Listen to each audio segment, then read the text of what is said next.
Hey there everyone, and welcome back to the Arcane Devlogs. The past few days I haven't made any real visible progress. I've been doing a ton of back-end stuff with the play statistics. Hopefully later on tonight I'll have some of the statistic bars up on the HUD implemented so I can show that off. But other than that, I've been doing some basic armor stuff for the player. At the moment there's no visuals for an equipped armor piece. I'm gonna have to sit down in a few days and get the planning for that all sorted. Anyway, I hope you enjoy this fortnight's devlog. I'll be doing updates every 2-3 days or whenever I have something noteworthy to show.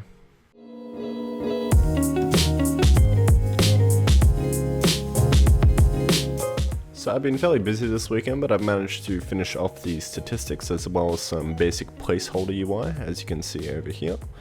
We've got the hunger bar down the bottom left here, water on the right hand side, and stamina.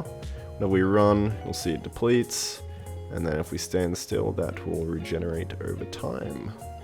We've also got health down here. If I hit J, then it's just a little test to get rid of some of the health, and that will actually regenerate. Depending on the water levels and hunger levels. Once I get to 0, I'm just going a little dead debug in the top left, but yeah, that's about it. So I haven't really had much time to work on Arcane throughout the week. I've been fairly busy with exams, but I did manage to implement a vertical parallax in the background, along with a bit of a jump function. At the moment there isn't a animation for it, but that's a job for a later date. So today I'm planning on getting the whole equipped armor design going. I'll have to sit down and draw out how I want that to look, but right after I go for a quick bike ride.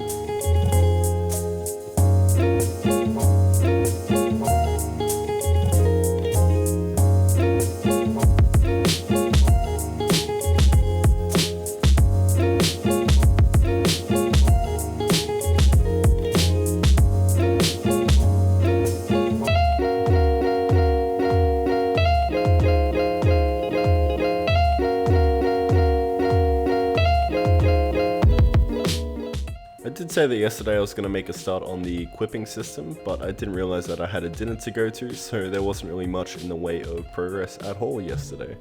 Now today, on the other hand, I've done a ton of research into the design of it and have really been diving deep into the material editor in Unreal Engine 4, and I believe I have the implementation fairly planned out. I've only been doing testing today and I haven't really had a chance to actually implement it into the game, so hopefully I can get around to doing that later on tonight or tomorrow. So it's Wednesday today and I moved the entire item base class from Blueprint into C++. I'm not too sure why I didn't create it in C++ in the first place, but yeah, that's taken up a ton of my time today. I've also finally settled on a design for equipping items on the player, which I've begun working towards, so hopefully I will have that system at a prototype by the end of this devlog, but we'll see how everything goes. So I've finally finished up on the new render system for the player. It's been very tedious, but I got there nonetheless. So what I've basically done is separate the player into individual segments so they can equip items and it can be rendered dynamically to whatever body part that item is equipped to. At the moment the only equipable item is this basic silk cape, which I think the player will start off with. So as you can see, when we put that in the cape slot, it gets attached to the play render. I'm yet to extract the segments from the walking animation, so that's why it's just going invisible when I walk, but I will get around to doing that shortly. For now, I think I'm just going to have a go at re-implementing the armor system, and we'll do a bit of cleanup on the render system I just created. So it's Sunday today, and yesterday all I did was just a bit of cleaning up on the render system, and today I'm just going to do some editing for this devlog video. So I think that just about wraps up these past couple of weeks. If you enjoyed the video, be sure to give it a like and consider subscribing if you haven't already. Please do let me know down in the comments if there is anything that you would like to see improve on the layout of these videos. Anyway guys, thanks for watching and I hope to see you all next time.